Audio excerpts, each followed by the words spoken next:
কিরে, অনেক দিন দেখা হয়নি, আসবি একদিন? না, তোর বাড়ি কিংবা আমার বাড়িতে নয়, দেখা করব ওই যেখানে কৃষ্ণচূড়া আর রাধাচূড়া গাছটা পাশাপাশি দাঁড়িয়ে আছে। নদীর ধার বরাবর একটা কালো পিচের রাস্তা চলে গেছে এঁকে বেঁকে, সেই যেখানে পুরনো শান বাঁধানো মন্দিরটা আজও দাঁড়িয়ে আছে। মন্দিরের গায়ে গজিয়ে ওঠা অশ্বত্থ গাছগুলোর শিকড়গুলো আজও আঁকড়ে আছে মন্দিরটাকে, তার সাথে স্মৃতিগুলো একইভাবে বাঁধা আছে। এলেই দেখতে পাবি ভাঙা মন্দিরের দাঁত বের করা ইঁটের মাঝখান থেকে উঁকি দেয়া ছেলেবেলা। সেইখানে তুই আমি আমরা খেলতাম, মনে আছে? অর্ধেক বাঁধানো পুকুরটার কালো জলে বৃষ্টির ফোঁটা পড়লে যে ডিজাইনটা হতো না, দেখা যেত জানলার পর্দাটা সরালে। ওই যে নদীর পাড়ে রাস্তাটায় কৃষ্ণচূড়া ফুল পড়ে থাকতো, টিউশন পড়ে বেরিয়ে বাড়ি যাবার আগে গিয়ে বসতাম পা ছড়িয়ে পুকুরটায়।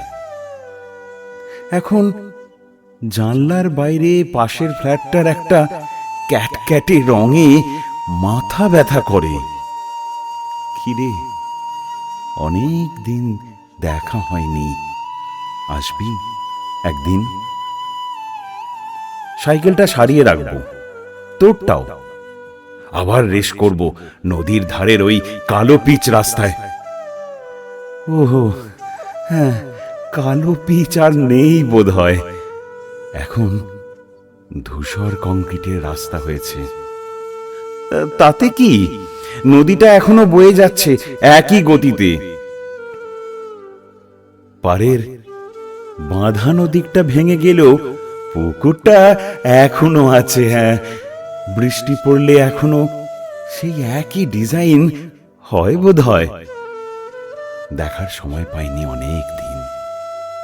কিরে, অনেক দিন দেখা হয়নি, আসবি একদিন? পেছনের বেঞ্চ থেকে পরীক্ষার সময় পেন দিয়ে খুঁচিয়ে আমায় দাগ করে দিয়েছিল শ্যামল, মনে আছে? কথা বলিনি 1 মাস। আর সেই জামাটাই খুঁজে পেলাম, কালির দাগটা এখনো সেই রকম আছে।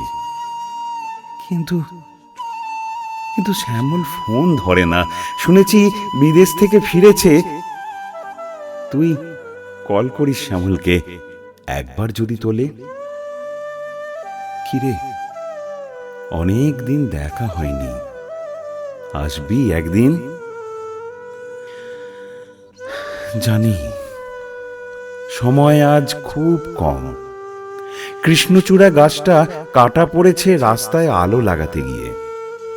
খেলার মাঠটা বিক্রি হয়ে গেছে প্রমোটারদের কাছে, পুকুরটা শ্যাওলা পড়েছে অযত্নে। খেলবি একটা ম্যাচ?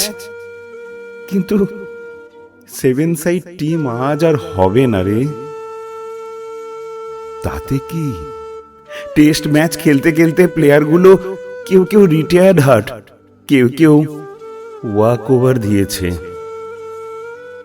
তুই আর আমি আছি নট আউট।